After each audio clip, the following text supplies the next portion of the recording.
How you lose commanders, lose military assets, take massive damage, and still came out saying we won the war. Sound absurd, right? But that is exactly how modern power works because war is not just judged only by who got hit harder. It is also judged who survived, who stay in power, and who could still force the world to deal with them. And that is where Iran's claim begins. Iran is not really saying it destroyed its enemies in a real clear military sense. It is saying something more strategic.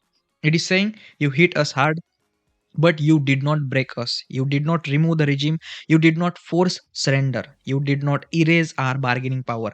And if after all that damage, the regime is still standing, still speaking, still negotiating, and still shaping the conversation, then it can sell the survival as a victory.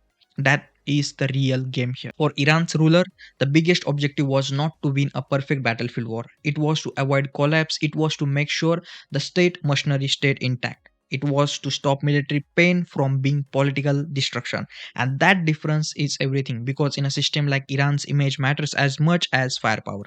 Defiance matters, prestige matters, survival itself become a weapon. If the regime had looked completely crushed, that could have invited more outside pressure and more inside unrest. So it need a story, and the story is very simple. We took the hit, but we are still here. Our leadership still stands, our system still functions.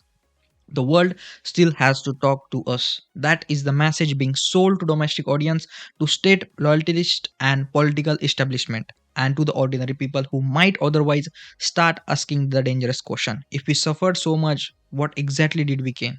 So the regime answer before that question grows. It says we gain endurance, we prove we cannot erase, we prove force alone cannot settle Iran. Now this does not mean Iran came out stronger in every sense. That would be false. Serious losses matters, leadership losses matters, military damage matters, economic pressures matter. So no, this is not a victory in usual heroic military sense. It is a survival story dressed as a victory, but that does not make it weak. In fact, politically, it can be extremely powerful because if you cannot claim dominance, claim resilience. If you cannot say you won the battlefield, say the enemy failed in its larger mission. Say they wanted collapse and got continuity. Say they wanted submission and got negotiation. Say they wanted silence and got defiance. That is the real framing. And the diplomatic angle matters too. If major powers still have to talk to Tehran after all of this, then Iran can say one thing very dangerous to its own people and to the world. You use forces, but you still came back to politics. That line gives military pain a political meaning. It says the attack hurt, but they did not settle the question. And that is why Iran thinks it won. Not because it escaped losses, not it escaped destruction, and in a regime built on resistance, that is enough to create a victory narrative.